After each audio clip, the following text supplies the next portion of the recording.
El renacimiento. Yo estirpe divina vestida de humano. Jorun estaba en el jardín delante de su casa amarilla cuando sobre la 1:30 Sofía llegó sin aliento hasta la verja.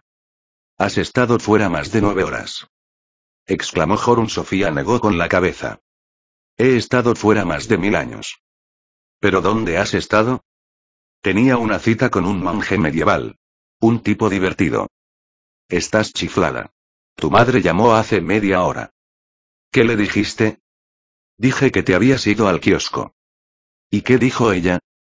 «Que la llamaras cuando volvieras». Lo peor fue lo de mis padres. A las 9 entraron en mi habitación con chocolate caliente y panecillos. Una de las camas estaba vacía. ¿Qué les dijiste?» «No te puedes imaginar qué corte. Dije que te habías ido a casa porque nos habíamos peleado. En ese caso tenemos que darnos prisa y hacer las paces. Y que tus padres no hablen con mi madre durante unos días. ¿Crees que lo conseguiremos?» Jorun se encogió de hombros. Al instante apareció el padre de Jorun en el jardín con una carretilla. Se había puesto un mono. Era evidente que se disponía a quitar las hojas caídas el año anterior. «Así que aquí están las amiguitas», dijo. «Bueno, ya no queda ninguna hoja». «Qué bien», replicó Sofía, «entonces quizás podamos tomar un café, ya que no pudimos desayunar». El padre sonrió forzadamente, y Jorun se sobresaltó. En casa de Sofía siempre habían sido algo más informales que en la del asesor financiero, señor Ingebrigtsen y señora. «Lo siento, Jorun», dijo Sofía. «Pero yo también debo participar en esta operación de camuflaje». «¿Vas a contarme algo?» «Si me acompañas a casa». «De todos modos, ese no es asunto de asesores financieros o muñecas Barbie entradas en años». «Qué asquerosa eres. ¿Acaso es mejor un matrimonio que cojea y manda a una de las partes al mar?» «Seguro que no. Pero yo no he dormido casi esta noche, y además me pregunto si Hilde será capaz de ver todo lo que hacemos». Habían empezado a caminar hacia la casa de Sofía. «¿Quieres decir que es vidente?» «Quizás sí. O quizás no». Era evidente que a Jorun no le hacían gracia todos aquellos secretos. Pero eso no explica que su padre envíe extrañas postales a una cabaña abandonada en el bosque. Admito que ese es un punto débil. ¿No me vas a decir dónde has estado? Se lo contó. Y también le habló del misterioso curso de filosofía. Lo hizo a cambio de una solemne promesa de que todo quedaría entre ellas dos. Anduvieron un buen rato sin decir nada. «No me gusta», dijo Jorun. Se detuvo delante de la verja de Sofía dando a entender que allí daría la vuelta. «Tampoco te he pedido que te guste. La filosofía no es un simple juego de mesa, ¿sabes? Se trata de quiénes somos y de dónde venimos. ¿Te parece que aprendemos suficiente sobre eso en el colegio? De todos modos, nadie sabe las respuestas a esas preguntas. Ni siquiera nos enseñan a plantearnos esas preguntas». La comida estaba en la mesa cuando Sofía entró en la cocina. No hubo comentarios de por qué no había llamado desde casa de Jorun. Después de comer dijo a su madre que quería dormir la siesta, porque apenas había dormido en casa de Jorun, lo que no era nada raro cuando se dormía en casa de alguna amiga. Antes de meterse en la cama se colocó delante del gran espejo de latón que había colgado en la pared. Al principio no veía más que su propia cara, pálida y cansada. Pero después... fue como si detrás de su propia cara apareciesen de pronto los contornos difusos de otra cara. Sofía respiró hondo un par de veces. No debía empezar a imaginarse cosas. Vio los nítidos contornos de su propia cara pálida enmarcada por el pelo negro, que no se adaptaba a otro peinado que el de la propia naturaleza, un peinado de pelo lacio. Pero debajo de este rostro también aparecía, como un espectro, la imagen de otra muchacha. De pronto la muchacha desconocida empezó a guiñarle enérgicamente los dos ojos. Era como si quisiera dar a entender que de verdad estaba allí dentro, al otro lado. Solo duró unos segundos. Luego desapareció. Sofía se sentó en la cama. No dudaba de que la cara que había visto en el espejo fuera la de Hilde. Una vez, durante un par de segundos, había visto una foto de ella en un carnet escolar en la cabaña del mayor. Tenía que ser la misma chica que había visto también en el espejo. ¿No era un poco extraño que estas cosas tan misteriosas siempre le sucedieran cuando estaba totalmente agotada? Así siempre tenía que preguntarse luego si solo habían sido imaginaciones. Sofía colocó su ropa sobre una silla y se metió debajo del edredón. Se durmió al instante. Mientras dormía tuvo un sueño extrañamente intenso y claro. Soñó que estaba en un gran jardín donde había una caseta de madera, pintada de rojo, para guardar barcas. Sobre un muelle junto a la caseta roja estaba sentada una niña rubia mirando al lago. Sofía se acercó a ella, pero era como si la desconocida no se diera cuenta de que estaba allí. Me llamo Sofía, dijo. Pero la desconocida no la veía ni la oía. Al parecer eres ciega y sorda, le dijo Sofía. Y la chica estaba verdaderamente sorda a las palabras de Sofía. De pronto Sofía oyó una voz que llamaba. Hildecita. La niña se levantó inmediatamente del muelle y se fue corriendo hacia la casa. Entonces no debía de ser ni ciega ni sorda. De la casa salió un hombre de mediana edad corriendo hacia ella. Llevaba uniforme y boina azul. La niña desconocida se echó en sus brazos, y el hombre la cogió y le dio un par de vueltas por el aire. Sofía descubrió una pequeña cruz de oro en el muelle donde había estado sentada la niña. La cogió y la guardó en la mano. En esto se despertó. Sofía miró el reloj. Había dormido un par de horas. Se incorporó en la cama y se puso a pensar en el extraño sueño. Había sido tan intenso y tan claro que parecía haberlo vivido. Estaba convencida de que la casa y el muelle del sueño existían de verdad en algún sitio. No se parecían a aquel cuadro que había visto en la cabaña del mayor. Por lo menos no cabía duda de que la niña del sueño era Hilde Mjerknag y que el hombre era su padre que volvía del Líbano en el sueño le había recordado un poco a Alberto Knox. Al hacer la cama descubrió una cadena con una cruz de oro debajo de la almohada. En la parte de atrás de la cruz estaban grabadas 3 letras. HMK. Desde luego no era la primera vez que Sofía soñaba con que se encontraba alguna alhaja. Pero era la primera vez que lograba traerse la alhaja del sueño. Maldita sea. Se dijo en voz alta. Estaba tan enfadada que abrió la puerta del armario y tiró la valiosa cadena al estante, junto al pañuelo de seda, el calcetín blanco y todas las postales del Líbano. El domingo por la mañana la madre despertó a Sofía con un gran desayuno compuesto de panecillos calientes y zumo de naranja, huevos y ensaladilla rusa. No era normal que su madre se levantara antes que ella los domingos. Pero cuando ocurría, se esforzaba en preparar un sólido desayuno dominical antes de despertar a Sofía. Mientras desayunaban la madre dijo, hay un perro desconocido en el jardín. Ha estado dando vueltas por el viejo seto toda la mañana. ¿Sabes qué está haciendo aquí? Así. Exclamó Sofía, pero en el mismo instante se mordió los labios. ¿Ha estado aquí antes? Sofía se levantó y se acercó a la ventana del salón que daba al gran jardín. Como se estaba imaginando, Hermés estaba tumbado delante de la entrada secreta al callejón. ¿Qué podía decir? La madre se colocó a su lado sin darle tiempo a pensar en una respuesta. Has dicho que ese perro ya ha estado aquí antes. Habrá enterrado un hueso aquí. Y ahora ha vuelto para recoger su tesoro. También los perros tienen memoria. Quizás sea eso, Sofía. Tú tienes más psicología que yo. Sofía pensó intensamente. Yo le acompañaré a su casa, dijo. ¿Pero sabes dónde vive? Se encogió de hombros. Tendrá un collar con las señas. Un par de minutos más tarde Sofía estaba saliendo al jardín. Cuando Hermés la vio fue corriendo hacia ella, moviendo alegremente el rabo. Hermés, buen chico, dijo Sofía. Sabía que su madre la estaba mirando desde la ventana. Ojalá el perro no atravesara el seto. Pero no, se dirigió al caminito de gravilla delante de la casa y dio un salto hacia la verja. Cuando ya habían salido a la calle, Hermés seguía andando un par de metros delante de Sofía. Dieron un largo paseo por las calles de Challers. No eran los únicos que estaban dando un paseo dominical. Había familias enteras caminando, y Sofía sintió algo de envidia. De vez en cuando Hermés se alejaba para oler algún otro perro o alguna cosa al borde de la cuneta, pero en cuanto Sofía lo llamaba volvía a su lado. Habían cruzado ya un viejo corral, un gran polideportivo y un parque infantil cuando llegaron a un barrio más transitado. Continuaron bajando hacia el centro por una calle ancha y adoquinada, con trolebuses en medio. Ya en el centro, Hermés la llevó por la gran plaza y luego por la calle de la iglesia. Salieron al barrio antiguo, donde había grandes casas de principios de siglo. Era casi la 1:30. Se encontraban en la otra punta de la ciudad. Sofía no venía por aquí a menudo. Pero una vez cuando era pequeña había visitado a una vieja tía suya en una de estas calles. Pronto salieron a una pequeña plaza entre unas casas viejas. La plaza se llamaba Plaza Nueva a pesar de la pinta de viejo que tenía todo. La ciudad en sí era muy vieja, de la Edad Media. Hermes se acercó al portal 14, donde se quedó esperando a que Sofía abriera la puerta. Ella notó como un vacío en el estómago.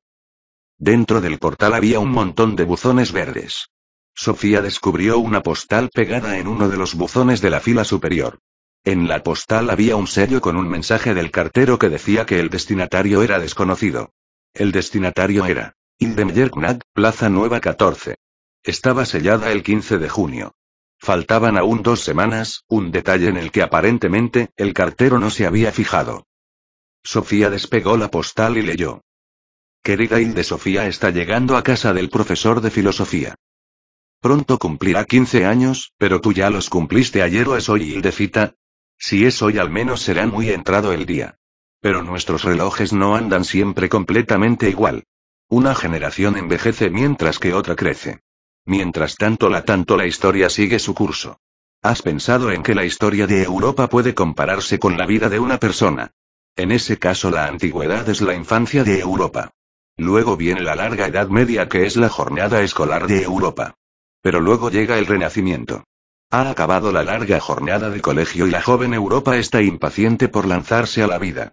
A lo mejor podríamos decir que el Renacimiento es el 15º cumpleaños de Europa. Estarnos a mediados de junio, hijita mía, la vida es maravillosa. Pede, qué pena que hayas perdido tu cruz de oro. Tendrás que aprender a cuidar mejor de tus cosas. Saludos de tu papá, que está ya a la vuelta de la esquina. Hermes estaba ya subiendo las escaleras. Sofía se llevó la postal y le siguió. Tenía que correr para no perderlo, él movía enérgicamente el rabo. Pasaron el segundo piso, el tercero, el cuarto y el quinto. Desde allí solo había una estrecha escalera que continuaba. ¿Se dirigían a la azotea? Pero Hermes siguió también por la escalera estrecha. Luego se detuvo ante una puerta estrecha que comenzó a arañar con las uñas. Sofía oyó pasos que se acercaban detrás de la puerta. La puerta se abrió y allí estaba Alberto Knox. Se había cambiado de traje, pero también hoy estaba disfrazado. Llevaba unas medias blancas hasta las rodillas, unos pantalones anchos y rojos y una chaqueta amarilla con los hombros abultados. A Sofía le recordó a los comodines de la baraja. Si no se equivocaba, se trataba de un traje renacentista. «Payaso», exclamó Sofía dándole un empujón para entrar en el piso. Había vuelto a hacer del pobre profesor de filosofía víctima de una especie de mezcla de temor y timidez. Ella estaba además muy excitada a causa de la postal que había encontrado abajo en el portal. «No seas tan irascible, hija mía», dijo Alberto cerrando la puerta tras él. «Aquí está el correo», dijo Sofía, alcanzándole la postal como si él la hubiera escrito. Alberto leyó la postal con un gesto de desagrado. Se está volviendo cada vez más descarado. A lo mejor nos está utilizando como una especie de diversión con motivo del cumpleaños de su hija. Cogió la postal y la rompió en 100 pedazos que tiró a una papelera. En la postal ponía que Hilde ha perdido una cruz de oro, dijo Sofía. Ya lo he visto, ya. Pues justamente he encontrado esa cruz en mi cama. ¿Sabes cómo pudo llegar hasta allí? Alberto la miró fijamente a los ojos. Puede parecer fascinante, pero no es más que un truco barato que no le cuesta el menor esfuerzo. Mejor concentrémonos en el gran conejo que se saca del negro sombrero de copa del universo. Entraron en la salita, que era de lo más raro que Sofía había visto en toda su vida. Alberto vivía en un gran ático abuhardillado. En el techo había una ventana que dejaba entrar directamente la luz del cielo. Pero la habitación también tenía una ventana con vistas a la ciudad y por la que se podían ver todos los tejados de los viejos edificios. Pero lo que más asombraba a Sofía era todo lo que había en la salita. Estaba repleta de muebles y objetos de muy distintas épocas de la historia. Un sofá que podía ser de los años 30, un viejo escritorio de principios de siglo, una silla que seguramente tenía unos cientos de años. Pero no eran solo los muebles lo que le asombraba. En estantes y armarios había utensilios y objetos de decoración totalmente mezclados. Había viejos relojes y vasijas, morteros y frascos de cristal, cuchillos y muñecos, plumas antiguas y pisapapeles octantes y sextantes, brújulas y barómetros. Había una pared entera repleta de libros, pero no de esos libros que se pueden comprar en las librerías. También la colección de libros era como un corte transversal a lo largo de cientos de años de producción de libros. En las paredes colgaban dibujos y cuadros. Algunos seguramente hechos hacía pocos años, otros muy antiguos. También había varios mapas antiguos. Sofía se quedó mirando mucho rato sin decir nada. Giró la cabeza en todas las direcciones hasta haber visto todos los ángulos posibles. Veo que coleccionas muchos cachivaches, dijo por fin. Bueno. Piensa que en esta sala se conservan muchos siglos de historia. Yo no los llamaría cachivaches. ¿Coleccionas antigüedades o algo así? La cara de Alberto adquirió una expresión casi melancólica. No todo el mundo puede dejarse llevar por la corriente de la historia, Sofía. Algunos tienen que detenerse y recoger aquello que se queda en sus orillas. Qué manera tan extraña de hablar. Pero es verdad, hija mía. No vivimos únicamente en nuestro propio tiempo. También llevamos con nosotros nuestra historia. Recuerda que todas las cosas que ves en esta habitación fueron nuevas alguna vez. Esa pequeña muñeca de madera del siglo XVI a lo mejor fue hecha para una niña en su 5º cumpleaños. Quizás por un viejo abuelo. Luego se hizo adolescente, Sofía. Y luego adulta y a lo mejor se casó. Quizás tuvo una hija que heredó su muñeca. Luego envejeció y un día dejó de existir. Había vivido una larga vida, pero luego desapareció del todo. Y no volverá nunca.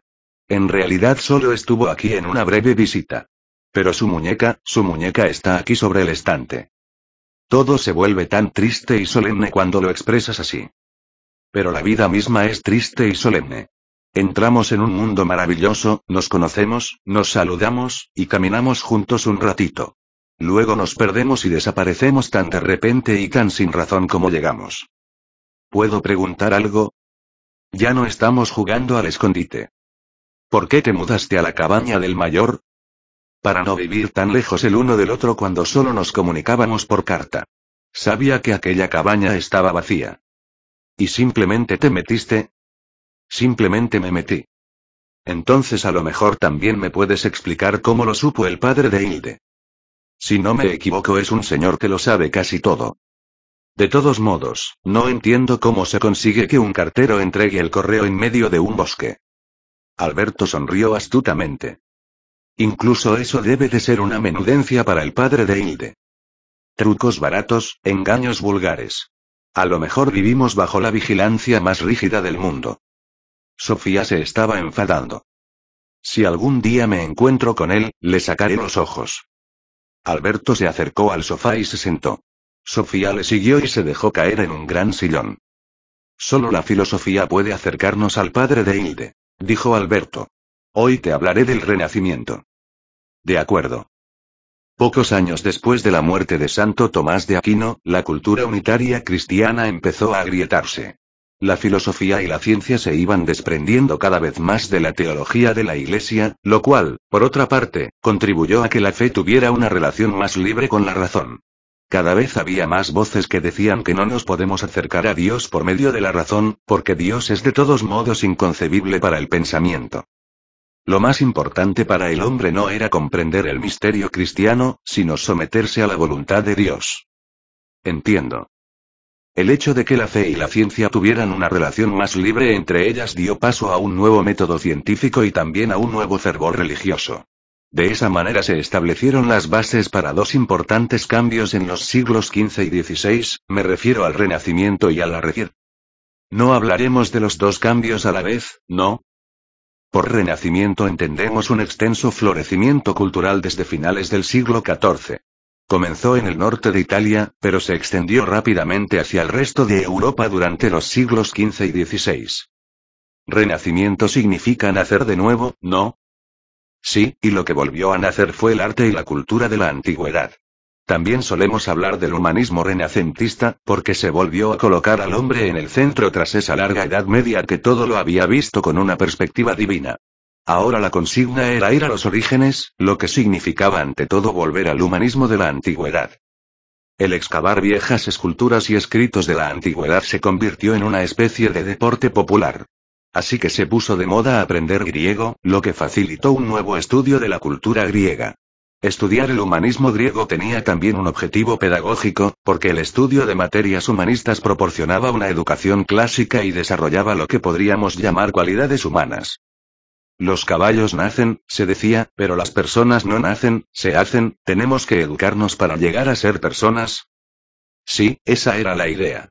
Pero antes de estudiar más detalladamente las ideas del humanismo renacentista diremos unas palabras sobre la situación política y cultural en el Renacimiento. Alberto se levantó del sofá y comenzó a caminar por la habitación. Al cabo de un rato se detuvo y señaló un viejo instrumento sobre un estante. ¿Qué crees que es esto?, preguntó. Parece una vieja brújula. Correcto. Señaló un viejo fusil que colgaba en la pared sobre el sofá, ¿y eso? Un fusil con muchos años. De acuerdo, ¿y esto? Alberto sacó un libro grande de la estantería. Es un libro viejo. Para ser más preciso, es un incunable. ¿Un incunable? En realidad significa infancia. La palabra se utiliza para los libros impresos en la infancia de la imprenta. Es decir, antes del año 1500. ¿Tan antiguo es? Así de antiguo. Y precisamente estos tres inventos que acabamos de señalar, la brújula, la pólvora y la imprenta, fueron muy importantes para esa nueva época que llamamos Renacimiento. Eso me lo tienes que explicar mejor. La brújula facilitó la navegación, lo que significa que fue una importante base para los grandes descubrimientos. Lo mismo ocurrió en cierto modo con la pólvora. Las nuevas armas contribuyeron a que los europeos fueran militarmente superiores en relación con las culturas americanas y asiáticas. Pero también en Europa la pólvora tuvo mucha importancia. La imprenta fue importante en cuanto a la difusión de las nuevas ideas de los humanistas renacentistas, y también contribuyó a que la Iglesia perdiera su viejo monopolio como transmisora de conocimientos. Luego vinieron un sinfín de nuevos instrumentos. El catalejo, por ejemplo, fue un instrumento importante para el desarrollo de la astronomía. Y finalmente llegaron los cohetes y las naves espaciales. Estás avanzando demasiado deprisa. Sin embargo, es verdad que en el Renacimiento se inició un proceso que finalmente llevó al hombre a la Luna. Y también, a Hiroshima y a Chernóbil. Pero todo empezó con una serie de cambios en los campos cultural y económico. Un factor importante fue la transición de la economía en especie a la economía monetaria. Hacia finales de la Edad Media habían surgido ciudades con emprendedores artesanos y comerciantes con nuevas mercancías, con economía monetaria y banca. Así emergió una burguesía que fue desarrollando una cierta libertad en relación a los condicionamientos de la naturaleza. Las necesidades vitales se convirtieron en algo que se podía comprar con dinero. Esta evolución favorecía la dedicación, la imaginación y la capacidad creativa del individuo, que se vio enfrentado a unas exigencias completamente nuevas.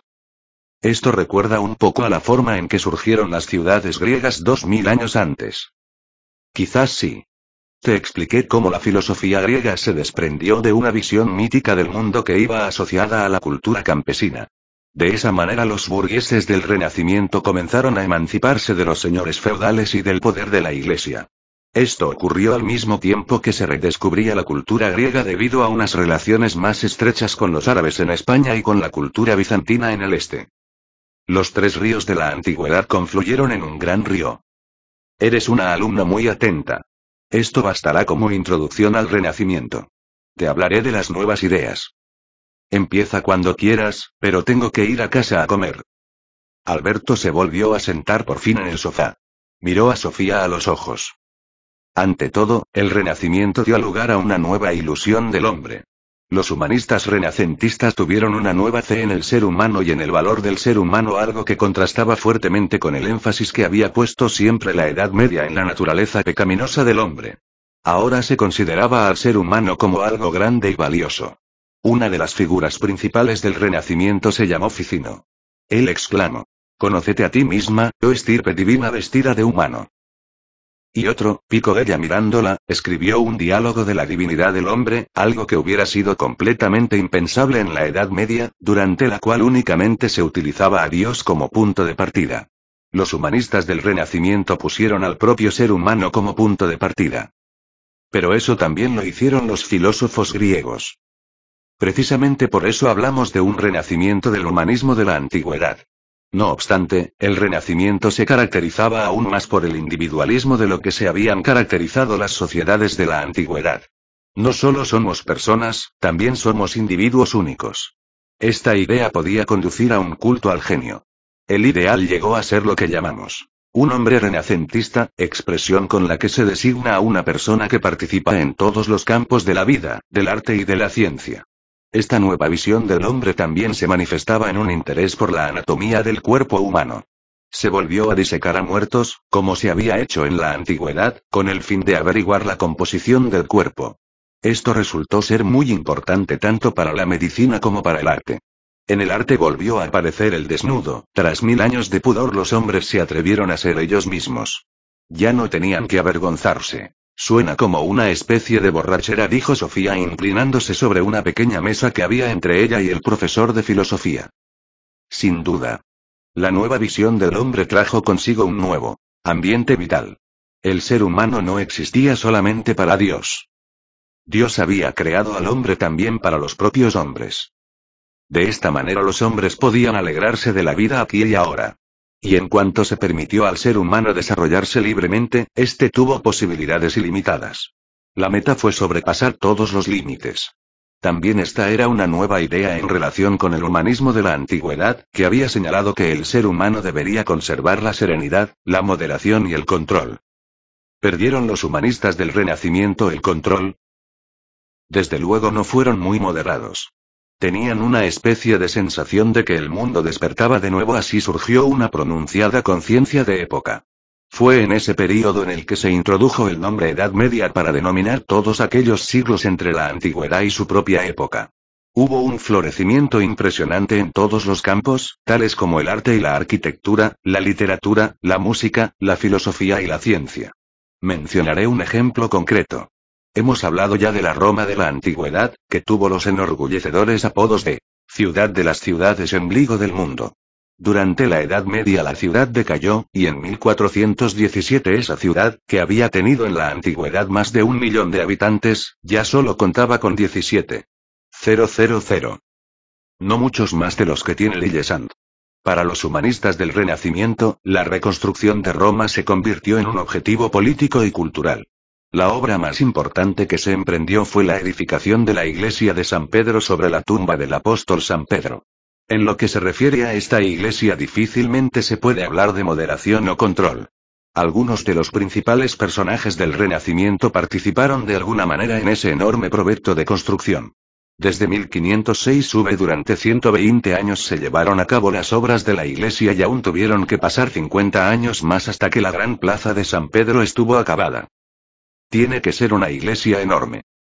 De largo mide más de 200 metros, de alto 130 y tiene una superficie de más de 16,000 m². Pero ya hemos dicho suficiente de la osadía de los renacentistas. También tuvo mucha importancia el hecho de que el Renacimiento trajera consigo un nuevo concepto de la naturaleza. El hombre se sentía bien con su existencia.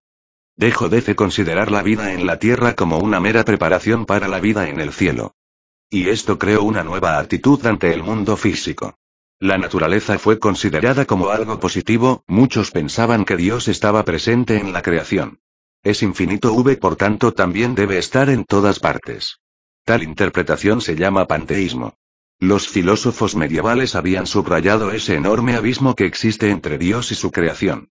Ahora se decía que la naturaleza era divina, o más aún, que era una prolongación de Dios. Ideas nuevas como estas no fueron siempre bien recibidas por la Iglesia. De eso tenemos un ejemplo dramático en lo que le sucedió a Giordano Bruno. No solo declaró que Dios estaba presente en la naturaleza, sino que también dijo que el espacio era infinito. Y por ello le castigaron muy severamente. ¿Cómo? Fue quemado en la Plaza de las Flores de Roma en el año 1600. ¡Qué malos! ¡Y qué tontos! ¿Eso se llama humanismo? No, aquello no. El humanista era Bruno, no sus verdugos. Pero durante el Renacimiento también floreció lo que podemos llamar el antihumanismo, y con eso quiero decir un poder eclesiástico y estatal autoritarios. Durante esta época abundaron también los procesos contra las brujas y la quema de herejes. La magia y la superstición. Las sangrientas guerras de religión y, cómo no, también la brutal conquista de América. No obstante, el humanismo siempre ha tenido un fondo oscuro. Ninguna época es del todo buena o del todo mala. El bien y el mal constituyen dos hilos que atraviesan la historia de la humanidad. Y a menudo se entrelazan. Esto nos lleva al siguiente tema clave, que tiene que ver con el nuevo método científico que trajo también consigo el Renacimiento. ¿Fue entonces cuando se construyeron las primeras fábricas? Todavía no. Pero el nuevo método científico fue una condición necesaria para toda la evolución técnica que tuvo lugar después del Renacimiento. Con un nuevo método quiero decir una actitud totalmente nueva ante lo que es la ciencia. Los frutos materiales de este nuevo método llegaron luego poco a poco. ¿En qué consistía ese nuevo método? Consistía ante todo en investigar la naturaleza con los propios sentidos. Ya desde el siglo XIV había cada vez más voces que advertían contra la fe ciega en las viejas autoridades. Tales autoridades podían ser los dogmas de la Iglesia así como la filosofía de la naturaleza de Aristóteles. También advertían del peligro de creer que los problemas pueden resolverse con una mera reflexión. Esa fe exagerada en la importancia de la razón había dominado durante toda la Edad Media. Ahora empezó a decirse que cualquier investigación de la naturaleza tenía que basarse en la observación, la experiencia y el experimento. Esto es lo que llamamos método empírico. ¿Qué significa eso? Eso significa simplemente que uno basa sus conocimientos de las cosas en su propia experiencia, es decir, ni en papeles polvorientos ni en quimeras. También en la antigüedad se hacía una ciencia empírica. Aristóteles, por ejemplo, recogió muchas e importantes observaciones sobre la naturaleza. Pero los experimentos sistemáticos constituían una completa novedad. No tendrían aparatos técnicos como los de hoy. Naturalmente no tenían ni calculadoras ni balanzas electrónicas. Pero tenían las matemáticas y balanzas de otro tipo. Se ponía gran énfasis en la importancia de expresar las observaciones científicas en un lenguaje matemático exacto. Mide lo que se pueda medir, lo que no se pueda medir, hazlo medible, dijo Galileo Galilei, que fue uno de los científicos más importantes del siglo XVII. También dijo que el libro de la naturaleza está escrito en un lenguaje matemático. Todos aquellos experimentos y mediciones abrieron el camino a los nuevos inventos. La fase primera fue un nuevo método científico, que abrió el camino a la revolución técnica. Y el progreso técnico abrió el camino a todos los inventos que llegaron después. Podríamos decir que los hombres habían empezado a independizarse de las condiciones de la naturaleza. La naturaleza no era solo algo de lo que el hombre formaba parte, sino algo que podía utilizar y aprovechar. Saber es poder, dijo el filósofo inglés Francis Bacon, subrayando de este modo la utilidad práctica del saber. Esto era algo nuevo. Los seres humanos comenzaron a intervenir en la naturaleza y a dominarla. Pero no solamente con fines positivos. No, por eso decíamos lo de los hilos buenos y malos que constantemente se entremezclan en todo lo que hace el hombre. La apertura técnica que se inició en el Renacimiento derivó hacia telares mecánicos y desempleo, medicinas y nuevas enfermedades, una mayor eficacia de la agricultura y un empobrecimiento de la naturaleza, electrodomésticos como lavadoras y frigoríficos, pero también contaminación y basuras. Teniendo en cuenta las grandes amenazas a que se enfrenta hoy en día el medio ambiente, muchos consideran el progreso técnico como un peligroso desvío de las condiciones de la naturaleza. Se dice que los hombres hemos puesto en marcha un proceso que ya no somos capaces de controlar. Otras almas más optimistas opinan que todavía vivimos en la infancia de la tecnología. Que es cierto que la civilización tecnológica ha tenido enfermedades infantiles, pero que poco a poco los hombres aprenderán a dominar la naturaleza sin, al mismo tiempo, amenazarla de muerte. ¿Qué crees tú personalmente? Que quizás los dos puntos de vista tengan algo de razón. En algunas cosas los hombres deben dejar de intervenir en la naturaleza, en otras lo podemos hacer con ventaja. De lo que no cabe ninguna duda es de que no hay ningún camino que retorne a la Edad Media. Desde el Renacimiento el hombre ya no es solo una parte de la creación, sino que ha comenzado a intervenir directamente en la naturaleza y a formarla a su imagen y semejanza. Eso te dice algo sobre la maravillosa criatura que es el ser humano. Ya hemos estado en la Luna. En la Edad Media nadie podía imaginar que eso fuera posible, ¿verdad? No, de eso puedes estar completamente segura. Y esto nos lleva a otro tema, la nueva visión del mundo. Durante toda la Edad Media los hombres habían caminado bajo el cielo mirando hacia arriba al Sol y a la Luna, a las estrellas y a los planetas. Pero nadie había dudado de que la Tierra fuera el centro del universo. Ninguna observación había dado lugar a que se dudase de que la Tierra estaba quieta y que fuesen los cuerpos celestes los que daban vueltas alrededor de ella. A esto lo llamamos visión geocéntrica del mundo, es decir, que todo gira alrededor de la Tierra. También la idea cristiana de que Dios dominaba sobre todos los cuerpos celestes contribuyó a mantener esta visión del mundo. Me gustaría que fuera así de sencillo. Pero en 1543 salió un librito que se llamaba Sobre las revoluciones de los orbes celestes, escrito por el astrónomo polaco Copérnico, que murió el mismo día que salió el libro. Copérnico sostuvo que no era el Sol el que giraba en órbita alrededor de la Tierra, sino al revés. Opinaba que esto era posible basándonos en las observaciones de que se disponía sobre los astros. El que los hombres hubieran pensado que el Sol se movía en una órbita alrededor de la Tierra se debía simplemente a que la Tierra gira alrededor de su propio eje, decía. Señaló que todas las observaciones de los astros eran mucho más fáciles de comprender si se suponía que tanto la Tierra como los demás planetas se movían en órbitas circulares alrededor del Sol. Es lo que llamamos visión heliocéntrica del mundo, es decir, que todo gira alrededor del Sol. ¿Y esa era una visión correcta del mundo? No del todo. Su punto principal, es decir, que la Tierra se mueve en una órbita alrededor del Sol, es evidentemente correcto. Pero también dijo que el Sol era el centro del universo. Hoy sabemos que el Sol no es más que uno de los innumerables astros, y que todas las estrellas próximas que nos rodean solo constituyen una entre miles de millones de galaxias. Copérnico creía además que la Tierra y los demás planetas hacían movimientos circulares alrededor del Sol. Y no es así.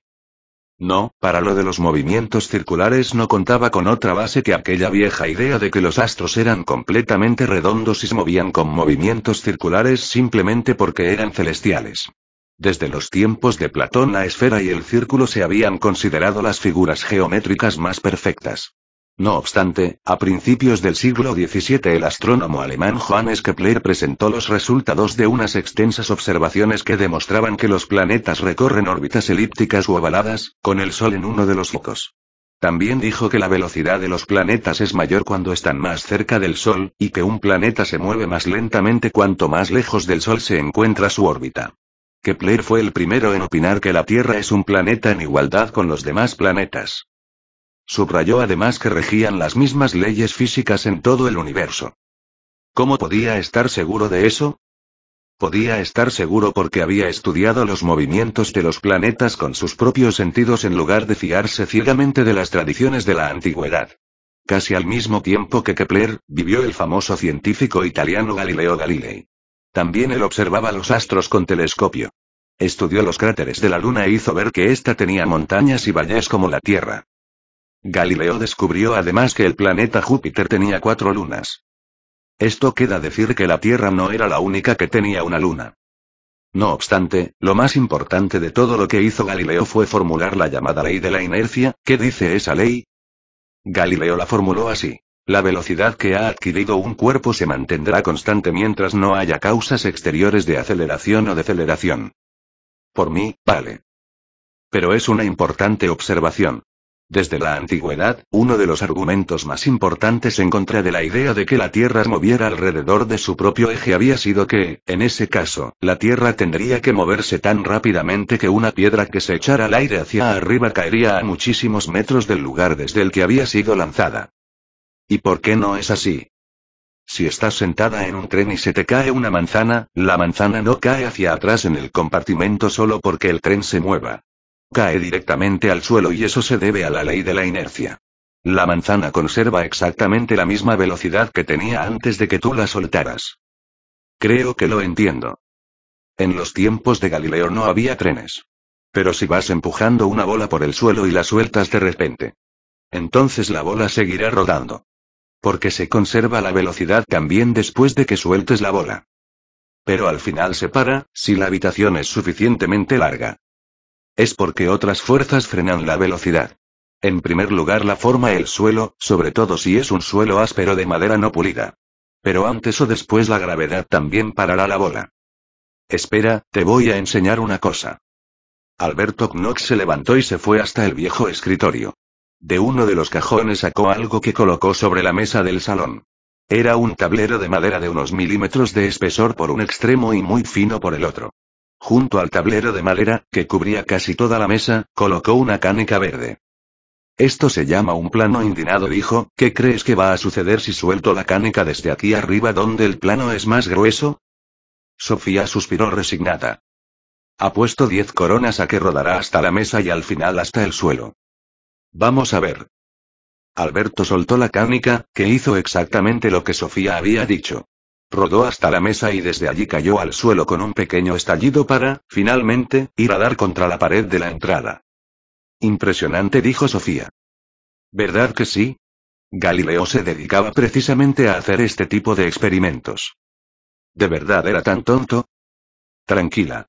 Quería investigar todo con sus propios sentidos, y solo acabamos de empezar. Dime primero por qué rodaba la caneca por el plano inclinado. Empezó a rodar porque era pesada. Bien. ¿Y qué es en realidad el peso, hija mía? ¿Qué pregunta más tonta? No es una pregunta tonta si no eres capaz de contestarla. ¿Por qué rodó la caneca hasta el suelo? Debido a la fuerza de la gravedad. Exactamente, o la gravitación, como también se dice. Entonces el peso tiene algo que ver con la fuerza de la gravedad. Fue esa fuerza la que puso la caneca en movimiento. Alberto ya había recogido la caneca del suelo. Estaba agachado sobre el plano inclinado con la caneca en la mano. Ahora intentaré lanzar la caneca rodando hacia un lado del piano inclinado. Observa con atención la manera en que se mueve la caneca. Se inclinó más y apuntó. Intentó hacer rodar la caneca hacia un lado del tablero inclinado.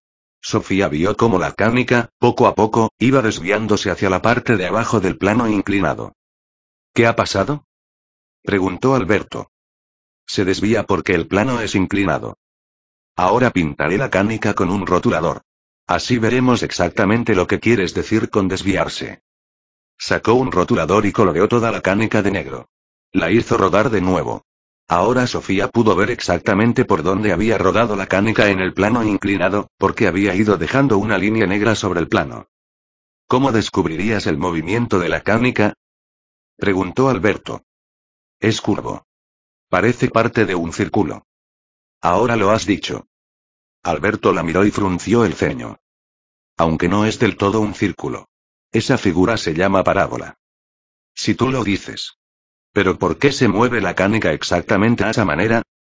Sofía lo pensó detenidamente. Al final dijo. Porque como el tablero tiene una inclinación, la caneca es atraída hacia el suelo por la fuerza de la gravedad. ¿Verdad que sí? Esto es verdaderamente sensacional. Yo traigo a una niña cualquiera a mi ático y ella se da cuenta exactamente de lo mismo que Galileo tras un solo intento. Y a continuación comenzó a aplaudir. Durante un instante Sofía tuvo miedo de que se hubiera vuelto loco. Él prosiguió. ¿Has visto lo que pasa cuando dos fuerzas actúan simultáneamente sobre un mismo objeto? Galileo descubrió que esto también pasaba, por ejemplo, con una bala de cañón. Se dispara al aire y sigue su curso por encima del suelo, pero poco a poco va siendo atraída hacia la tierra. Describe una trayectoria que corresponde a la de la caneca sobre el plano inclinado. De hecho, este fue un nuevo descubrimiento en los tiempos de Galileo. Aristóteles creía que un proyectil que se lanza al aire oblicuamente hacia arriba seguía primero una curva suave, pero que al final caía verticalmente a la tierra. No era así, pero no se pudo saber que Aristóteles estaba equivocado hasta que pudo demostrarse. Lo que tú digas. ¿Pero es esto muy importante? ¿Que si es importante? Ya lo creo. Esto tiene una importancia cósmica, hija mía. Entre todos los descubrimientos científicos de la historia de la humanidad, este es de los más importantes. Entonces supongo que pronto me contarás por qué. Luego llegó el físico inglés Isaac Newton, que vivió de 1642 a 1727. Él fue quien aportó la descripción definitiva del sistema solar y de los movimientos de los planetas. No solo explicó cómo se mueven los planetas alrededor del Sol, sino que también pudo explicar con exactitud por qué se mueven así. Lo pudo hacer utilizando, entre otras cosas, lo que llamamos dinámica de Galileo. ¿Los planetas son canicas sobre un plano inclinado? Sí, algo así, pero espera un poco, Sofía. No tengo elección. Ya que Kepler había señalado que debía de existir una fuerza que hacía que los astros se atrajeran unos a otros. Tenía que existir, por ejemplo, una fuerza del Sol que mantuviera los planetas fijos en sus órbitas. Una fuerza de ese tipo podría explicar además por qué los planetas se mueven más lentamente en su órbita alrededor del Sol cuanto más lejos se encuentran del mismo. Kepler también pensaba que la marea alta y la marea baja, es decir, el que la superficie del mar suba y baje, tenía que deberse a alguna fuerza de la Luna. Y es verdad. Sí, es verdad. Pero Galileo lo rechazaba. Se burlaba de Kepler, que había dado su consentimiento a la idea de que la Luna domina el agua. Eso era porque Galileo negaba la idea de que semejantes fuerzas de gravitación pudieran actuar a grandes distancias y por tanto entre los distintos astros. Entonces se equivocó. Sí, en este punto se equivocó. Y resulta curioso en él, porque tenía mucho interés por la gravedad de la Tierra y por la caída de los cuerpos a la Tierra. Además había señalado cómo varias fuerzas pueden dirigir los movimientos de un cuerpo. Pero dijiste algo de Newton. Sí, luego llegó Newton. Formuló lo que llamamos ley de la gravitación universal. Esta ley dice que cualquier objeto atrae a cualquier otro objeto con una fuerza que aumenta cuanto más grandes sean los objetos y que disminuye cuanto más distancia haya entre los objetos. Creo que lo comprendo. Por ejemplo, que hay una mayor atracción entre dos elefantes que entre dos ratones. Y que hay una mayor atracción entre dos elefantes en el mismo zoológico que entre un elefante indio en la India y un elefante africano en África. Entonces lo has comprendido. Y ahora llega a lo más importante. Newton señaló que esta atracción o gravitación es universal. Es decir, que tiene la misma validez en todas partes, también en el espacio entre los astros. Se dice que esta idea se le ocurrió una vez que estaba sentado bajo un manzano. Al ver caer una manzana del árbol, tuvo que preguntarse si la Luna era atraída hacia la Tierra por la misma fuerza y si era por eso por lo que la Luna seguía dando vueltas y vueltas alrededor de la Tierra eternamente. Muy listo, pero no tanto. ¿Por qué no, Sofía? Si la Luna fuera atraída hacia la Tierra por la misma fuerza que hace caer la manzana, entonces la Luna acabaría por caer a la Tierra en lugar de dar vueltas.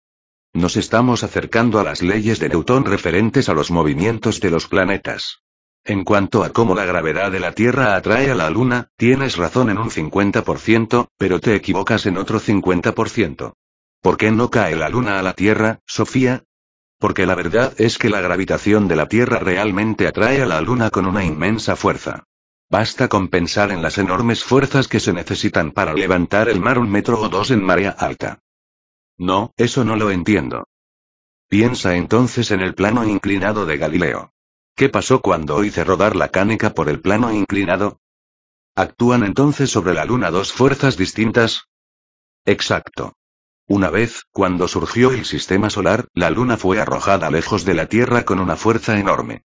Conservará eternamente esa fuerza porque se mueve en un espacio sin aire y sin resistencia, pero entonces es atraída hacia la Tierra debido a la fuerza de la gravedad de esta.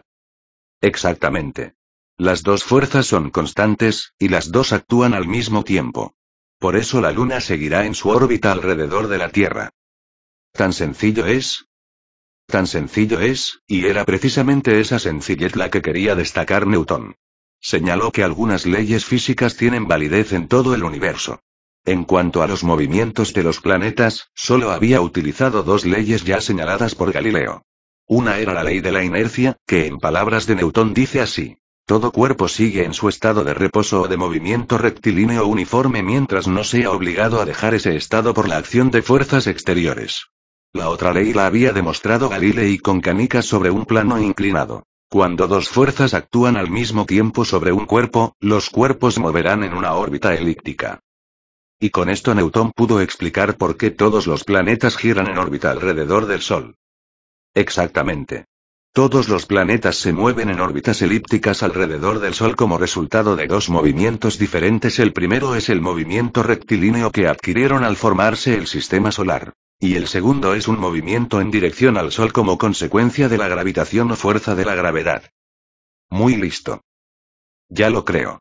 Newton demostró que las mismas leyes que rigen para los movimientos de los cuerpos rigen en todo el universo y con ello hizo desaparecer las viejas ideas medievales de que en el cielo rigen distintas leyes que aquí en la Tierra. La visión heliocéntrica del mundo había recibido su definitiva confirmación y su definitiva explicación. Alberto se levantó y colocó el plano inclinado en el cajón del que lo había sacado. Se inclinó y recogió la cánica del suelo, pero simplemente la dejó en la mesa.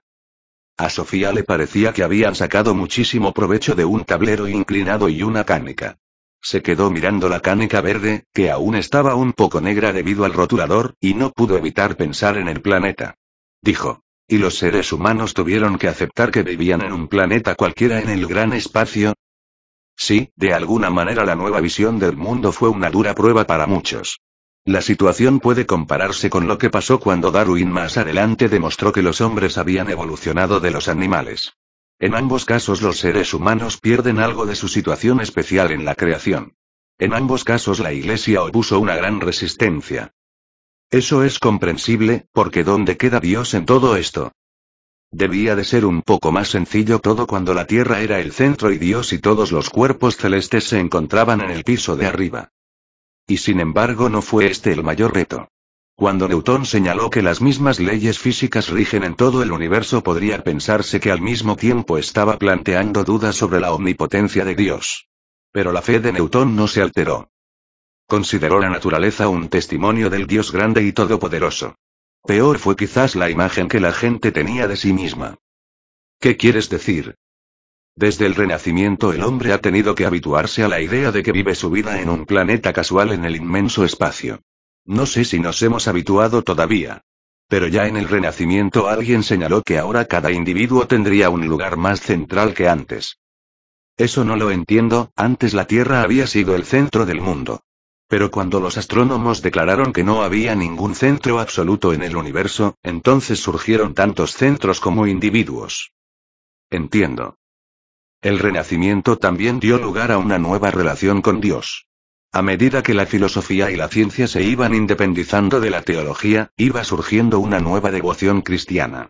Y luego llegó el Renacimiento con su visión individualista del hombre, que también tuvo sus repercusiones en la vida de la fe. La relación del individuo con Dios se volvía ahora mucho más importante que la relación con la Iglesia como organización. Por ejemplo, la oración de la noche. Sí, eso también. En la Iglesia católica de la Edad Media, la liturgia en latín y las oraciones rituales habían constituido la columna vertebral de los oficios divinos. Solo los sacerdotes y los frailes leían la Biblia, porque solo existía en latín. Pero a partir del Renacimiento la Biblia se tradujo del hebreo y del latín a las lenguas vulgares, lo que tuvo mucha importancia para lo que llamamos Martín Lutero. Sí, Lutero fue importante, pero no fue el único reformador. También hubo reformadores eclesiásticos que optaron por quedarse dentro de la Iglesia Católica Apostólica Romana. Uno de ellos fue Erasmo de Rotterdam. Lutero rompió con la Iglesia Católica porque no quería pagar las indulgencias. Eso también, pero se trató de algo mucho más importante. Según Lutero, el hombre no necesita pasar a través de la Iglesia o de sus sacerdotes para recibir el perdón de Dios. Y el perdón de Dios aún dependía menos de pagar o no las indulgencias a la Iglesia. El llamado comercio de las indulgencias se prohibió también dentro de la Iglesia Católica a mediados del siglo XVI. Seguro que Dios se alegró de eso. Lutero se distanció de muchos hábitos y costumbres religiosos que habían entrado en la Iglesia en el transcurso de la Edad Media. Quería volver al cristianismo original, tal como lo encontramos en el Nuevo Testamento. Únicamente las Escrituras, dijo. Con esta consigna Lutero deseaba volver a las fuentes del cristianismo, de la misma manera que los humanistas del Renacimiento querían volver a las fuentes de la antigüedad en el arte y la cultura. Tradujo la Biblia al alemán y fundó con ello la lengua alemana escrita. Cada uno podía leer la Biblia y de alguna manera ser su propio sacerdote. ¿Su propio sacerdote? ¿No era eso exagerar demasiado?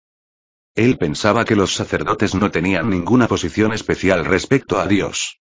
También las congregaciones luteranas, por razones prácticas, tenían sacerdotes que hacían los oficios religiosos y llevaban los asuntos eclesiásticos a diario, pero Lutero pensaba que el hombre no recibía la absolución y la salvación a través de los ritos de la Iglesia.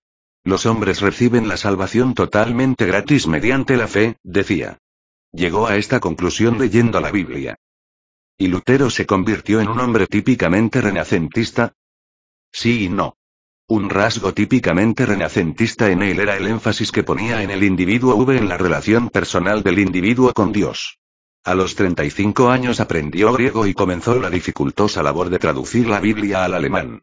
El paso del latín a la lengua popular también fue típico del Renacimiento. Pero Lutero no era renacentista como lo fueron Ficino o Leonardo da Vinci. También fue refutado por humanistas como Erasmo de Rotterdam porque opinaban que Lutero tenía un concepto demasiado negativo del ser humano, que estaba convencido de que el hombre había quedado totalmente destruido tras el pecado original. El hombre puede legitimarse únicamente por la gracia de Dios. Porque la suerte del pecado es la muerte. Suena un poco triste. Alberto Knox se levantó, recogió la canica verde y negra de la mesa y se la metió en el bolsillo de la camisa. Son más de las 4. Exclamó Sofía. Y la próxima gran época en la historia de los seres humanos es el barroco. Pero eso lo guardaremos para otro día, mi querida Hilde. ¿Qué has dicho? Sofía se levantó de un salto del sillón. Has dicho querida Hilde. Ha sido un lapsus. Pero los lapsus no son nunca del todo fortuitos. Quizás tengas razón. A lo mejor es el padre de Hilde el que ha empezado a ponernos las palabras en la boca. Creo que aprovecha la situación cuando estamos agotados, que es cuando menos fuerzas tenemos para defendernos. Has dicho que no eres el padre de Hilde. ¿Me prometes que eso es verdad? Alberto asintió, pero yo soy Hilde. Estoy cansado, Sofía, tienes que entenderlo. Llevamos aquí más de 2 horas y he hablado yo casi todo el tiempo. ¿No tenías que ir a casa a comer? Sofía casi tuvo la sensación de que la estaba echando. Cuando se dirigía hacia la salida pensó en cómo se había ido de la lengua a Alberto. Él la siguió. Bajo un perchero donde había colgado un montón de ropa curiosa, que recordaba a disfraces de teatro, estaba Hermés dormido. Alberto señaló al perro y dijo, él te irá a buscar. Gracias por todo, dijo Sofía. Dio un saltito y abrazó a Alberto. Eres el profesor de filosofía más listo y bueno que jamás he tenido, dijo. Abrió la puerta y en el momento de volverse a cerrar tras ella, Alberto dijo, no tardaremos mucho en volvernos a ver, Hilde. Y con estas palabras Sofía quedó sola de nuevo. Había vuelto a equivocarse el granuja. Sofía tuvo ganas de volver a llamar a la puerta, pero algo la retuvo. Ya abajo en la calle se acordó de repente de que no llevaba nada de dinero, lo que significaba que tendría que volver andando a casa. Estaba muy lejos. ¡Qué paliza! Seguro que su madre se preocuparía y se enfadaría si no volvía antes de las 6.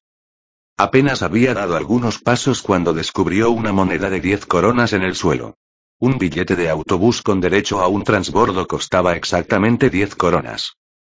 Encontró la parada y cogió un autobús que la llevó a la Plaza Mayor, desde donde podía coger otro autobús que la llevaría casi hasta casa.